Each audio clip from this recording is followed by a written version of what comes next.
देश की एक एक इंच जमीन की, देश के स्वाभिमान की रक्षा करेगा।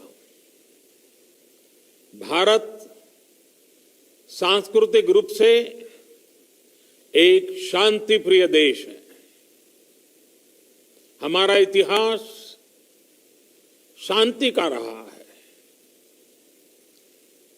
भारत का वैचारिक मंत्र ही रहा है, लोकाः समस्ताः सुखिनो भवन्तु। हमने हर युग में, पूरे संसार में शांति की, पूरी मानवता के कल्याण की कामना की है। हमने हमेशा से ही अपने पड़ोसियों के साथ एक कोऑपरेटिव और फ्रेंडली तरीके से मिलकर काम किया है। हमेशा उनके विकास और कल्याण की कामना की है। जहां कहीं हमारे मतभेद भी रहे हैं, हमने हमेशा ही ये प्रयास किया है कि मतभेद विवाद न बने, डिफरेंसेस डिस्प्यूट्स में न बदले।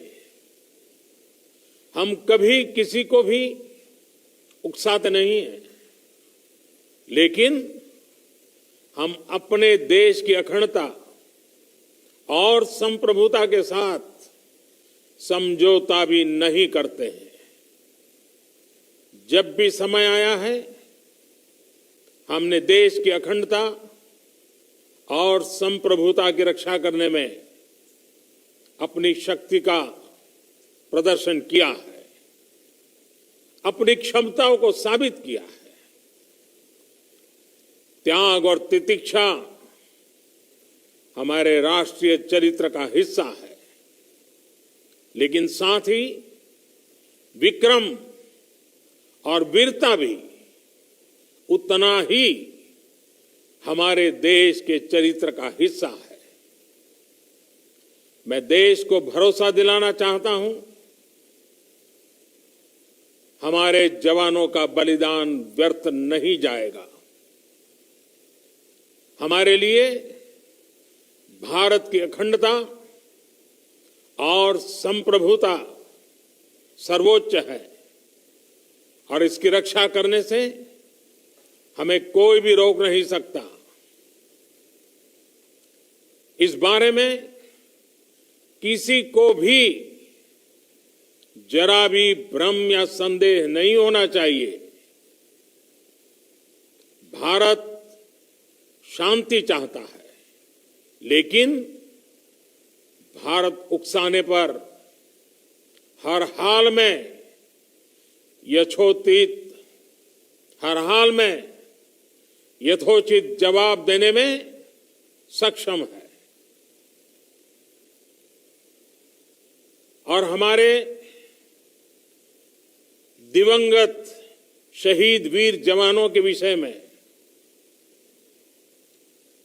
देश को इस बात का गर्व होगा कि वे मारते मारते मरे हैं। अभी मेरा आप सभी से, सभी आदरणीय मुख्यमंत्री जी से, सभी यहां इस मीटिंग में, वर्चुअल मीटिंग में उपस्थित आप सभी से आग्रह है कि हम खड़े होकर के 2 मिनट मौन रख करके इन वीर सपूतों को पहले श्रद्धांजलि देंगे। उसके बाद आज जो हमने हमारी मीटिंग तय की है, उस मीटिंग को आगे बढ़ाएंगे।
ओम शांति शांति शांति है।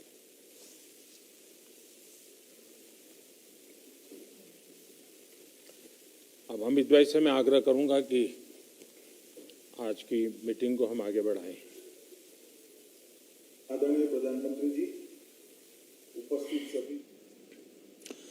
अभी आपने देखा प्रधानमंत्री नरेंद्र मोदी ने सभी जो भी मुख्यमंत्री इस मीटिंग में शामिल हैं कोविड-19 पर चर्चा करने के लिए मीटिंग आयोजित की गई थी और ये मीटिंग कल शुरू हुई थी और आज भी जारी रहेगी। प्रधानमंत्री नरेंद्र मोदी ने अपनी बातचीत की जो शुरुआत की है वो कहा है कि किस तरह से जो भारतीय सैनिक सीमा पर शहीद हुए हैं उनको श्रद्धांजलि अर्पित की और एक बार फिर दोहराया